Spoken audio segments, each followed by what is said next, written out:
नमस्कार दोस्तों, आप सभी का स्टडी फॉर यूपीएससी पीसीएस में स्वागत है। आज तारीख है 14 जनवरी 2025 ईस्वी और आज का न्यूज़पेपर आर्टिकल डिस्कशन का ये वीडियो होगा। कई सारे टॉपिक होंगे। सबसे पहला तो यही है, आपको पता ही होगा कि कतर जो है वो आपका बिचौलिया की भूमिका निभा रहा है यहाँ पर, और बातचीत को संपन्न करवाने में प्रमुख भूमिका निभा रहा है। किसके किसके बीच में? तो इजराइल और गजा में जो युद्ध चल रहा है इजराइल और हमास के बीच में, और अमेरिका में सत्ता परिवर्तन होने के पश्चात से ये माना जा रहा है कि ट्रंप ने एक टुक में बोला है, एक लाइन में बोला है इजराइल को कि हम आपको समर्थन नहीं देने जा रहे हैं किसी भी तरह के युद्ध में, इसीलिए आप इसको बंद कीजिए। तो इसी में 20 जनवरी के बाद ट्रंप का शासन शुरू हो जाएगा। ट्रंप के शासन शुरू होने के साथ बहुत सारा परिवर्तन होगा, जिसमें से पहला परिवर्तन तो आपको यही देखने को मिलेगा कि यूक्रेन का युद्ध और इजराइल का जो युद्ध चल रहा है, ये दोनों युद्धों पर विराम लग सकता है। ये दोनों भी युद्ध जो हैं इस पर विराम लग सकता है। यूक्रेन के युद्ध को लेकर सीधा सीधा ट्रंप ने बोला है कि हम आपको सपोर्ट नहीं करने जा रहे हैं। पश्चिमी देशों ने बोला है कि हम अपने बदौलत लड़ेंगे, लेकिन ऐसा हो नहीं सकता है कि बिना अमेरिका के सपोर्ट के यूक्रेन ज़्यादा दिनों तक लड़े। एक चीज़ और हो रहा है, चूँकि डोनाल्ड ट्रंप की जो नीति होती है उसमें ये चीज़ तय होता है कि डॉलर को वो मजबूत करना चाहते हैं हमेशा, है ना।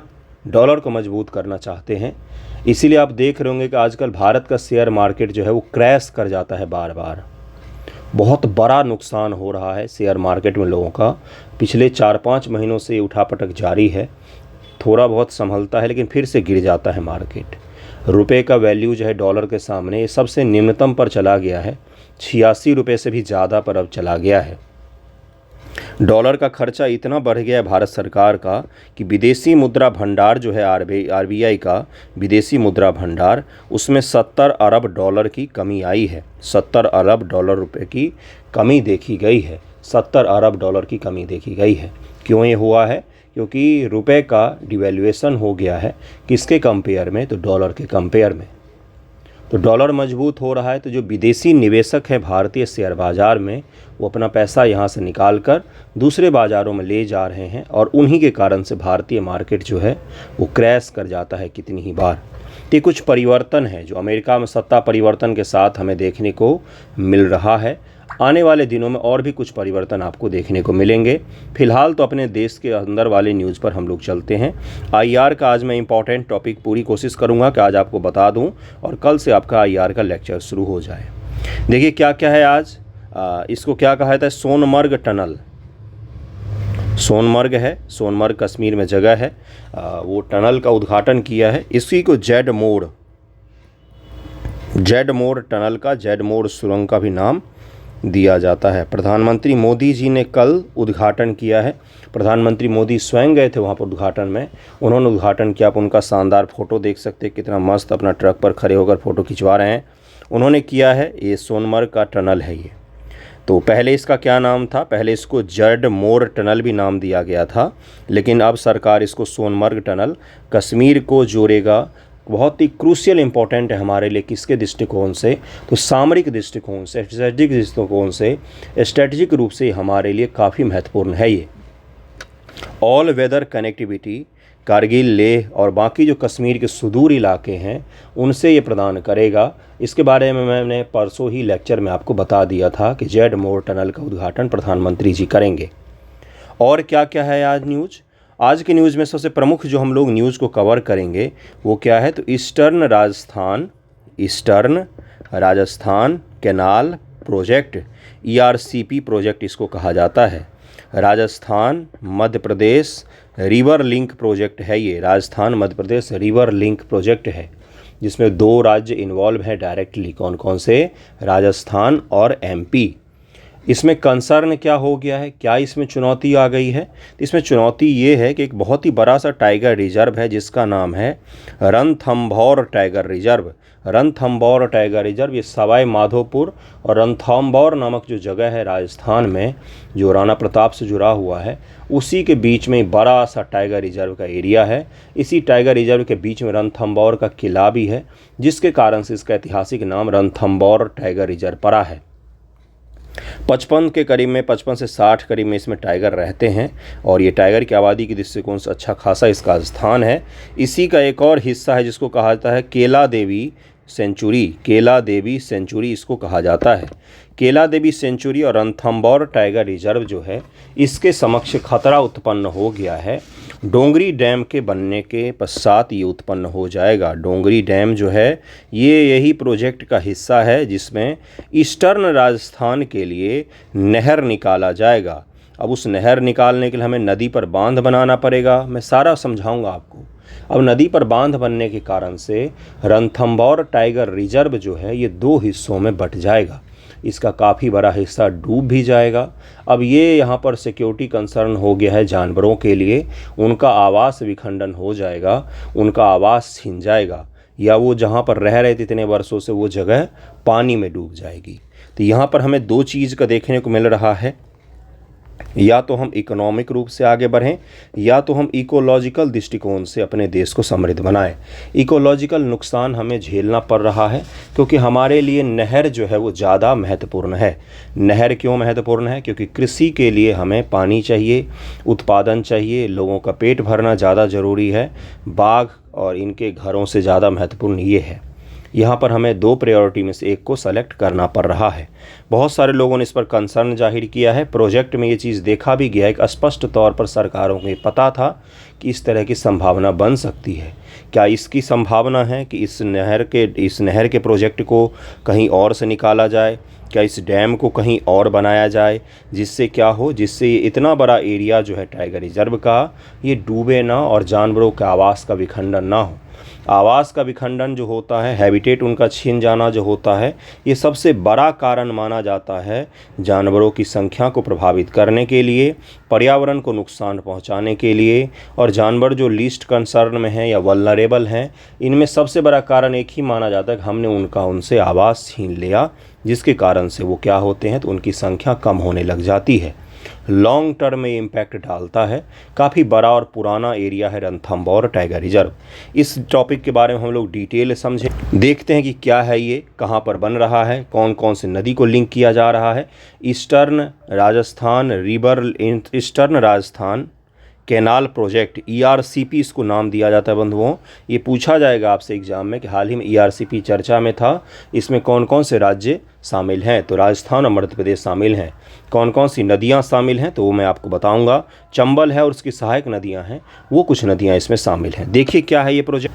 देखिए यहाँ पर इसको क्या कहा जाता है, PKC ERCP, यानी कि PKC का पार्वती, काली सिंध और चंबल, PKC का मतलब है, और ERCP तो अभी मैंने आपको समझाया ईस्टर्न राजस्थान कैनाल प्रोजेक्ट नामक लिंक परियोजना को लागू करने के राजस्थान और मध्य प्रदेश के बीच में एक समझौता ज्ञापन पर हस्ताक्षर हो गया है। और अभी इसलिए चर्चा में आया है ये क्योंकि यहाँ पर कंसर्न जाहिर किया जा रहा है कि टाइगर रिजर्व जो काफ़ी बड़ा और सेंसिटिव एरिया होता है उसके समक्ष खतरा उत्पन्न हो गया है। यह परियोजना नदियों को जोड़ने के लिए भारत सरकार के राष्ट्रीय परिप्रेक्ष्य योजना NPP के भाग के रूप में क्रियान्वित की जा रही है। भारत सरकार का ही जो राष्ट्रीय स्तर परियोजना है उसी का एक भाग है जिसमें 2 राज्य मिलकर इस परियोजना को क्रियान्वित कर रहे हैं। संशोधित PKC ERCP क्या है? पार्वती, काली सिंध और चंबल। इस नदी जोड़ो पहल को पार्वती, नेऊज व काली सिंध नदियों का अधिशेष जल को चंबल नदी में भेजने के लिए डिजाइन किया गया है। चंबल नदी जो है ये भारत की सबसे साफ नदी में से एक है और बहुत ही खूबसूरत शानदार नदी है। ये घड़ियाल, मगरमच्छ के लिए वगैरह के लिए जानी जाती है। कई प्रमुख शहर जो इसके किनारे हैं, जैसे कोटा आपको दिख जाएगा, इसी के किनारे है और ये बहुत खूबसूरत नदी मानी जाती है। इसी के लिए इसमें 2 नदियां जो हैं, पार्वती और काली सिंध, इन नदियों के जो अधिशेष हैं, इनमें जो एक्स्ट्रा वाटर हैं, उनको हम किधर भेज रहे हैं तो चंबल नदी की तरफ में भेज रहे हैं। ये केंद्रीय जल आयोग और राष्ट्रीय सिंचाई मंत्रालय द्वारा तैयार राष्ट्रीय परिप्रेक्ष्य योजना 1980 के तहत 30 लिंकों में से एक है।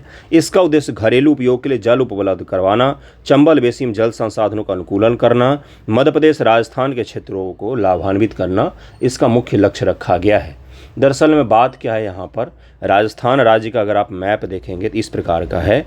ये जो एरिया है ये बिल्कुल ड्राई है और इसमें इंदिरा गांधी कैनाल गुजरती है। यहाँ से इंदिरा गांधी कैनाल के बारे में आपको पता ही होगा, इंदिरा गांधी नहर गुजरती है, जिसके कारण से पश्चिमी राजस्थान में थोड़े बहुत कृषि का, एग्रीकल्चर का कार्यक्रम वगैरह हो जाता है, क्रियाकलाप। पूर्वी राजस्थान जो है, जो मध्य प्रदेश के साथ मिलकर मालवा का क्षेत्र आपने पढ़ा होगा इतिहास में कि मालवा का जो क्षेत्र है ये काफ़ी उपजाऊ माना जाता है, काफ़ी उपजाऊ माना जाता है। पूर्वी राजस्थान बहुत उपजाऊ है। पूर्वी राजस्थान एमपी और यूपी का इलाका मिलकर काफ़ी उपजाऊ इलाका बनाते हैं भारत का। इस मालवा का भी क्षेत्र आपने पढ़ा होगा। उसके अलावा ऊपर का जो पूर्वी राजस्थान है ये भी उपजाऊ इलाका है। इसमें जल प्रबंधन और नहर का अभी तक इंतजाम उतना अच्छे तरीके से नहीं किया गया था।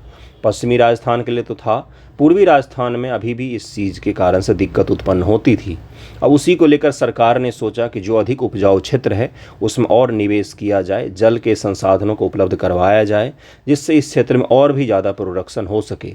काफ़ी उपजाऊ क्षेत्र होता है। इतिहास में आपने पढ़ा होगा मालवा पर कब्जा किया, मालवा क्षेत्र से कर वसूला, ये सब पढ़ा होगा आपने इतिहास में अलग अलग राजाओं के बारे में।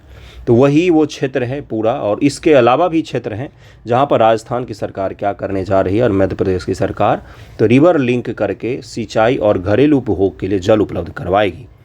उद्गम देखिए यहाँ पर क्या है, सिंगार, चोरी, चोटी, विंध्य पर्वत, इंदौर मध्य प्रदेश से। प्रमुख सहायक नदियाँ बनास, काली सिंध, सिप्रा और पार्वती है। चंबल नदी के बारे में हम लोग बात कर रहे हैं। पार्वती नदी है, इसका उद्गम विंध्य रेंज से सीहोर जिला मध्य प्रदेश से होता है। काली सिंध है, इसका उद्गम बागली, देवास जिला मध्य प्रदेश से होता है। प्रमुख सहायक नदियाँ हैं परवन, नेवज और आहू। एक चीज़ और मैं बताता हूँ, यूपीपीएससी 2019, यूपीएससी मैंने लिख दिया, यूपीपीएससी 2019। आप एनसीईआरटी अगर ज्योग्राफी का अध्ययन करेंगे तो उसमें आपको दिखेगा, जिसमें काली सिंध, केन, बेतवा, चंबल, इनको सीक्वेंस में लगाने के लिए दे दिया था पूरब से पश्चिम की तरफ में।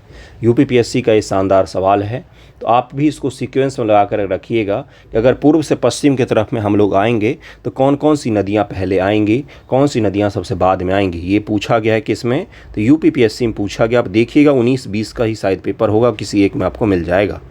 पूर्वी राजस्थान नहर परियोजना ईआरसीपी को जल संसाधनों के अनुकूलन के लिए वर्ष 2019 में राजस्थान द्वारा प्रस्तावित किया गया था। इसका उद्देश्य चंबल बेसिन में अंतर बेसिन जल हस्तांतरण को सुविधाजनक बनाना है। काली सिंध, पार्वती, मेज, चाकन उप बेसिन का अधिशेष मानसून जल का दोहन करना है और इस जल की कमी वाले बनास, गंभीरी, बाणगंगा, पार्वती उप बेसिन की ओर इन जलों को भेजना है, जिससे जल का समान रूप से वितरण हो सके। इस पहल से देखिए कौन कौन से जिला हैं। अलवर है, अलवर आपको एनसीआर में दिख जाएगा। भरतपुर भी एनसीआर के इलाकों में है। अलवर, भरतपुर, सवाई माधोपुर हो गया एनसीआर से बाहर का इलाका। जयपुर सहित पूर्वी राजस्थान के 13 जिलों को पेयजल और औद्योगिक जल की आपूर्ति हो जाएगी। ये सारे पूर्वी राजस्थान के जिले हैं। ईआरसीपी का उद्देश्य जल चैनलों का एक ऐसा नेटवर्क स्थापित करना है जो राजस्थान के 23.67% क्षेत्र विस्तारित होने के साथ राज्य की 41.13% आबादी को लाभान्वित करेगा। इसी कारण से ईआरसीपी का इतना महत्व है और सरकार चाह रही है कि टाइगर रिजर्व को संरक्षण करने की जगह पर हम उसको इग्नोर करके इस प्रोजेक्ट को सफलतापूर्वक कर लें, लेकिन ऐसा नहीं करना चाहिए क्योंकि मानवों की आबादी 140 करोड़ है देश में। टाइगर तो 3300-3400 के आसपास ही हैं, उनका आबादी भी तो हमें संभाल कर रखना पड़ेगा। तो इस टॉपिक के बारे में मैंने आपको समझाया है, आप इसको याद रखिएगा ईआरसीपी का। और लाभ क्या है, ईआरसीपी से 2 लाख हेक्टेयर का अतिरिक्त कमांड क्षेत्र सृजित होने, 4.31 लाख हेक्टेयर क्षेत्र को सिंचाई उपलब्ध होने की उम्मीद होगी। सिंचाई मुख्य कारण है, पेयजल मुख्य कारण है और सबसे बड़ा कारण ये है, ये जो अलवर भरतपुर का इलाका है ये दिल्ली से सटा हुआ इलाका है। इन एरिया में भी अब जम के इंडस्ट्रियलाइजेशन होने जा रहा है, खूब सारे उद्योग धंधे लगने वाले हैं। उद्योग धंधों को जल की आवश्यकता पड़ती है, उनको जल आसानी से उपलब्ध हो सके इसके लिए भी इंतजाम किया जा रहा है। इसका उद्देश्य राजस्थान ग्रामीण क्षेत्र के भूजल स्तर में सुधार लाना है। यह परियोजना औद्योगिक विकास को बढ़ावा देगा, निवेश आकर्षित कर सकता है। औद्योगिक गलियारे का भी निर्माण, दिल्ली मुंबई औद्योगिक गलियारा इसी क्षेत्र से होकर गुजरे। संशोधित पीकेआरसी ईआरसीपी है, ये पीकेसी ईआरसीपी लिंक परियोजना। पीकेसी लिंक को पूर्वी राजस्थान नहर परियोजना के साथ जोड़ने वाली एक अंतर्राज्यीय परियोजना है। अंतर्राज्यीय का मतलब होता है एक से अधिक राज्य इसमें इन्वॉल्व हैं। कौन कौन से हैं, मध्य प्रदेश और राजस्थान है। ईआरसीपी क्या है, कौन कौन सी नदियां हैं, क्या अभी चर्चा में है, कौन से संरक्षित क्षेत्र हैं जिसको खतरा उत्पन्न हो गया है, सारा कुछ मैंने आपको बताया है। ओके, देखिए ज़रा ध्यान से, आपको एक चीज़ मैप में दिखा देता हूँ। ये यमुना नदी है, केन हो गया सबसे पूर्वी, फिर बेतवा हो गया, फिर सिंध नदी है, फिर चंबल नदी है, फिर बनास नदी है। चंबल के बीच में आपको काली सिंध भी दिखेगा, पार्वती भी दिखेगा। ये सभी नदियाँ जो हैं, ये सभी नदियाँ सीक्वेंस में आप याद रखिएगा कृपया करके, पूर्व से पश्चिम और पश्चिम से पूर्व इसको याद रखिएगा, ताकि एग्जामिनेशन में अगर ये पूछा जाए तो आप इसको आसानी से कर सकें। अब अगला है इसी में टॉपिक, एक सब टॉपिक रणथंभौर टाइगर रिजर्व, जो डूब रहा है, जो आधे आधे भागों में बट जाएगा, 2 भागों में, और इसका काफ़ी बड़ा हिस्सा डूब जाएगा। इसके बारे में भी थोड़ा सा पीटी फैक्ट को देखते हैं। इसका नाम ऐतिहासिक रणथंभौर जिले के किले के नाम पर रखा गया है, जो इसे राष्ट्रीय उद्यान के अंदर स्थित है, इसी के अंदर में स्थित है वो। इसकी स्थापना शुरुआत भारत सरकार द्वारा 1955 में सवाई माधोपुर खेल अभयारण्य के रूप में किया गया था। सवाई माधोपुर काफ़ी महत्वपूर्ण जगह है राजस्थान में। अगर आप दिल्ली से राजस्थान की यात्रा करेंगे ट्रेन से, दिल्ली से कोटा की यात्रा करेंगे ट्रेन से, उस रूट पर ये सवाई माधोपुर भी बीच में आपको पड़ेगा। 1973 में इस प्रोजेक्ट टाइगर तहत टाइगर रिजर्व घोषित किया गया। प्रोजेक्ट टाइगर के तहत में इसको टाइगर रिजर्व घोषित किया गया। 1 नवंबर 1980 को इसे टाइगर उद्यान घोषित कर दिया गया। यह राष्ट्रीय उद्यान राजस्थान के सवाई माधोपुर शहर से लगभग 13.5 किलोमीटर की दूरी पर स्थित है। यह अरावली विंध्य पर्वत श्रृंखलाओं के मिलन बिंदु पर स्थित है, जहाँ पर अरावली और विंध्य पर्वत श्रृंखला जो है, विंध्य इस प्रकार से फैली हुई है और अरावली इस प्रकार से फैली हुई है। ये दोनों जहाँ पर मिलती है ना, उसी जगह पर ये स्थित है रणथंभौर टाइगर रिजर्व। इसको याद रखिएगा, ये पूछा जा सकता है प्रीलिम एग्जाम में। इसका क्षेत्रफल 1334 किलोमीटर है, ये याद नहीं रखना है। यह उत्तर बनास नदी, दक्षिण में चंबल नदी से घिरा हुआ है। टाइगर रिजर्व जहाँ भी स्थित होते हैं उसके इर्द गिर्द में छोटी बहुत नदियाँ होती ही हैं। क्यों होती हैं? क्योंकि रहने के लिए जानवरों को भी पानी की आवश्यकता पड़ती है। नदी या कोई बड़ा जल स्रोत उसके इर्द गिर्द स्थित होता ही है। वन्य जीव यहाँ पर काफ़ी सारे पाए जाते हैं, जीव जंतु भी काफ़ी सारे पाए जाते हैं। नेक्स्ट टॉपिक पर हम लोग चलते हैं। अगला टॉपिक देखिए कौन सा है। अगला न्यूज़ देखिए क्या है। अगला न्यूज़ है जिसको कहा जाता है मकाराविलाक्कू फेस्टिवल कहा जाता है। क्या है ये? इसमें एक शब्द है, देखिए ज़रा ध्यान से, पूरा भारत एक ही है। मकर हम लोग क्या बोलते हैं? संक्रांति, मकर संक्रांति बोलते हैं ना।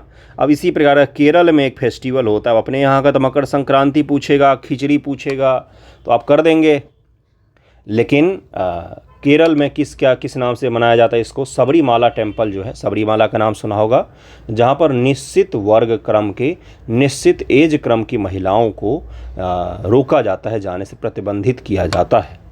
निश्चित एज क्रम है, महिलाओं को नहीं रोका जाता है, पर्टिकुलर एज है जिसमें उनको रोका जाता है। बाकी सबरीमाला मंदिर जो है केरल राज्य में स्थित है।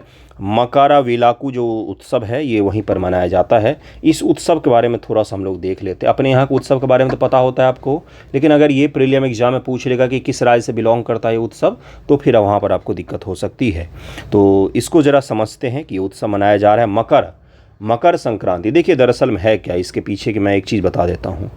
इसको क्या कहा जाता है? इसको कृषि उत्सव भी आप कह सकते हैं भारत में, या फसल उत्सव भी कहते हैं, क्योंकि पूरे भारत में इस दौरान क्या होता है कि खरीफ के फसल कटने के पश्चात, खरीफ का फसल कट चुका होता है और नए फसल लगाए जाते हैं, उसी के बीच में ये उत्सव है। दूसरा क्या होता है, पूरे पूस की महीने, जिसको पूस को सबसे ठंड महीना माना जाता है, वो कम होना आज के बाद से शुरू हो जाता है। भौगोलिक रूप से देखेंगे तो मकर रेखा जो है उसकी तरफ में सूर्य का गमन शुरू हो जाता है। ठीक है, मकर रेखा की तरफ से फिर से सूर्य भगवान ऊपर की तरफ में आने लग जाएंगे, विषुवत की तरफ में आएंगे, विषुव पर आएंगे, फिर कर्क रेखा पर आपको जून महीने में वो पहुंच जाएंगे। तो ये अब शुरू हो जाता है। ये 2 चीज़ भौगोलिक कारण भी है। सांस्कृतिक कारण कल्चरल दृष्टिकोण से क्या है, तो फेस्टिवल है किस चीज़ का, तो क्रॉप्स का। सभी जगहों पर दिखेगा आपको, बिहार से लेकर, केरल से लेकर, जम्मू कश्मीर से लेकर, पंजाब में लोहड़ी होता है, कल लोहड़ी था, दक्षिण तक सभी जगहों पर आपको दिखेगा। तो यही कारण है इसका। ओके, मौसम है पहला कारण, और दूसरा कारण क्या है, तो कृषि है, फसल है। मैंने इसी को लेकर एक निबंध दिया था बच्चों को ग्रुप में कि भारत में त्योहारों की विविधता जो है वो क्यों है, किस प्रकार से है और किस लिए है इतनी सारे त्योहारों की विविधता भारत में। तो उसके पीछे मौसम भी कारण हो सकता है, उसके पीछे विभिन्न धर्मों का भी कारण होता है। थोड़ा सा ब्रॉड व्यू में समझते हैं ना चीज़ों को। उसके पीछे धर्मों का भी कारण हो सकता है। सांस्कृतिक विविधता जो है भारत में, ये भी एक कारण हो सकता है कि इतने सारे त्यौहार उत्सव भारत में मनाए जाते हैं। ये मैंने निबंध दिया था। अगले सैटरडे को आप लोगों को भी यही निबंध दूंगा सभी ग्रुप में। ज़रा देखते हैं कि इस उत्सव को, फिर हम लोग आगे बढ़ेंगे। मकरविलक्कू महोत्सव कहा जाता है इसको। मकरविलक्कू केरल के सबरीमाला मंदिर में मकर संक्रांति पर आयोजित किए जाने वाला एक वार्षिक उत्सव है, हर वर्ष आयोजित होता है। वार्षिक है। अब सवाल आपसे क्या पूछेगा कन्फ्यूज करने के लिए, वो ये पूछेगा कि ये बताओ कि ये द्विवार्षिक है, 10 वार्षिक है, महाकुंभ के जैसे 12 वर्षों पर होता है क्या, कि 18 वर्षों पर होता है, 100 वर्षों पर होता है। इस प्रकार से स्टेटमेंट बनाकर आपको कन्फ्यूज़ कर सकता है वो। इस उत्सव के दौरान प्रकाश, जिसे स्थानीय भाषा में मकरविलक्कू कहा जाता है, सबरीमाला मंदिर के पास स्थित पोम्डन ले मेडू नामक पठार पर जलाया जाता है। मम्बलन मेडू, अच्छा नाम है इसका, उसी पहाड़ पर जलाया जाता है इसको, पठार पर। प्रकाश जिसे ब्रह्मांडीय उत्पत्ति का कारक माना जाता है। पंबा मंदिर, सबरीमाला मंदिर का बेस स्टेशन के मुख्य पुजारी द्वारा 3 बार दिखाया जाता है। यह अनुष्ठान आकाश में व्याध तारा दिखाई देने के बाद किया जाता है। यह अनुष्ठान पूर्व में मलाया आदिवासियों द्वारा किया जाता था, किंतु 1950 के दशक में जब त्रावणकोर देवास्वयं बोर्ड ने मंदिर का प्रशासन संभाला तो आदिवासी समुदाय ने यह अधिकार खो दिया। अब इसी बोर्ड के द्वारा में आप न्यूज़ में भी देखेंगे, पहला लाइन इसी बोर्ड का ही नाम लिखा हुआ है। इसी बोर्ड के द्वारा ये उत्सव ऑर्गेनाइज किया जाता है। गौरतलब है कि मकर ज्योति एक तारा है जो मकर संक्रांति के दिन जब सूर्य धनु राशि से मकर राशि में प्रवेश करता है तो आसमान में दिखाई देता है, और इसी के कारण से उत्सव मनाया जाता है। दरअसल में ये भौगोलिक रूप से आप देखेंगे तो क्या है, ये ऋतु परिवर्तन होना शुरू हो जाता है इसके बाद से, इसलिए भी ये उत्सव मनाया जाता है। आगे के टॉपिक पर चलते हैं। अगला टॉपिक देखते हैं कौन सा है। ये बड़ा ही इंटरेस्टिंग सा टॉपिक है जिसको क्या कहा जा रहा है, ट्राइकोफाइटन इंडोटिन। इसमें एक शब्द है INDO, इंडोटिनी, ट्राइकोफाइटन इंडोटिनी। क्या है ये? एक फंगस है। फंगस है जो स्किन डिजीज क्रिएट करता है, त्वचा संबंधी रोगों का कारण बनता है ये फंगस। अधिकांश त्वचा रोग जो होते हैं वो फंगस के कारण से होते हैं, ये भी आपको पता होगा। अधिकांश मैं कह रहा हूँ, संपूर्ण नहीं कह रहा हूँ मैं। अब इसमें टॉपिक में क्या है, बहुत सारे देशों के साइंटिस्टों ने ये बोला है, 30 से अधिक त्वचा विशेषज्ञ और अलग अलग देश के वैज्ञानिकों ने, अलग अलग जगहों के लोगों ने बोला है कि इस फंगस का नाम में से इंडो हटा देना चाहिए, क्योंकि ये भारत के नाम को संदर्भित करता है। और हमने डिसाइड किया हुआ है, WHO ने डिसाइड किया हुआ है कि दुनिया के किसी भी वायरस का नाम, किसी भी बीमारी का नाम, किसी भी बैक्टीरिया का नाम जो बीमारी फैलाते हों, किसी देश या किसी क्षेत्र से संबंधित नहीं रखेंगे, क्योंकि ये रेसिज्म फैला सकता है, लोगों के लिए हीन भावना क्रिएट कर सकता है, उस रीजन के लिए, उस क्षेत्र के लिए। दरअसल में सबसे पहले जब इसकी पहचान की गई थी तो ये एक नेपाली मूल का आदमी और एक भारतीय मूल के आदमी में इस फंगस की पहचान की गई थी। आपसे सवाल क्या पूछेगा कि हाल ही में चर्चा में रहा ट्राइकोफाइटन इंडोटिनी क्या है, तो ये फंगस है जो त्वचा रोग क्रिएट करता है, और वैसा रोग जो दवाओं से जल्दी ठीक नहीं होता, दवा प्रतिरोधक क्षमता होती है, ड्रग रेसिस्टेंट की इनमें कैपेबिलिटी होती है। अब इसके नाम बदलने को लेकर पहल किया जा रहा, बदलना भी चाहिए। कोरोना वायरस को हम लोग चाइनीज़ वायरस थोड़ी न कहते हैं, वो तो हर साल ही लॉन्च करते हैं कोई ना कोई वायरस फ़ोन के जैसे, लेकिन हम उसको चाइना वायरस थोड़ी न कहते हैं, इसलिए हमें इसका नाम बदलना चाहिए। देखिए इसमें दरअसल में है क्या, इसका नाम पहले याद रखिएगा, वही पूछा जा सकता है आपसे। जिसका नाम भारत के नाम पर रखा गया, कि नाम बदलने का प्रस्ताव दिया। इसका तर्क है 40 से अधिक देशों में इसके बारे में सूचना मिली, लेकिन भारत के मूल देश होने की कोई पुष्टि नहीं है। दूसरा चीज़ ये भी है कि जिन्होंने इसका नाम रखा, ये भी तो इसमें पुष्ट नहीं है कि इसका ओरिजिन है जो इंडिया है, ओरिजिन जो है इसका इंडिया है, ये भी तो नहीं पुष्ट किया गया है, ये भी नहीं पुष्ट है इसमें। तो मरीज़ मिले थे हमें भारत नेपाल के, ठीक है। एक फंगल रोगजनक है जो कठिन उपचार वाले त्वचा संक्रमण का कारण बन सकता है, जिसके मामले भारत में व्यापक रूप से सामने आए हैं। इस कवक का नाम 2020 में एक जापानी समूह द्वारा भारत और नेपाल से प्राप्त 2 नमूनों के आधार पर भारत के नाम पर रख दिया गया था, जो को एक नए रोगजनक की पहचान उस देश के नाम पर करने की अकादमिक प्रथा का अनुसरण करता है, जो इसे पहली बार देखा गया था। पहले इस तरह की प्रथाएं थी, लेकिन अब WHO ने इस प्रथा को बंद कर दिया है। बोला भी है देशों से कभी ऐसा मत कीजिए किसी देश के नाम पर किसी वायरस का नाम रख दें। जैसे स्वाइन फ्लू आपने सुना होगा, स्पेनिश फ्लू सुना होगा, सॉरी स्पेनिश फ्लू, ये किस प्रकार की अवधारणा मन में क्रिएट करता है कि स्पेन से उत्पन्न हुआ होगा, जबकि ऐसा नहीं है। ये पूरी दुनिया में बहुत बड़ी मौत का कारण बना था स्पेनिश फ्लू, ठीक है। इस कवक का 40 अधिक देशों में प्रमाणीकरण किया गया है। यह डर्मोटाइफाइड समूह से संबंधित है। डर्मोटलिस कौन होते हैं? तो ये स्किन रोग विशेषज्ञ होते हैं। ठीक है। डर्मोफाइटोसिस डर्मोफाइट कवक द्वारा त्वचा, बाल व नाखूनों का सतही संक्रमण है। टी इंडोटिनी सूजन व खुजली का कारण बनता है, जो अक्सर व्यापक होता है। डर्मोफाइटिस जो कमर, ग्लूटिन क्षेत्र, धड़ व चेहरे को प्रभावित करता है। सभी आयु और लिंग के रोगी इससे प्रभावित होते हैं और ये कवक जो है ये ड्रग रेसिस्टेंट भी हो जाता है कई बार। संचरण प्रत्यक्ष त्वचा संपर्क, अगर कोई इससे संक्रमित व्यक्ति है, आप उसको टच करेंगे या उसके त्वचा से आपका त्वचा संपर्क में आता है तो ये कवक आप पर भी फैल सकता है।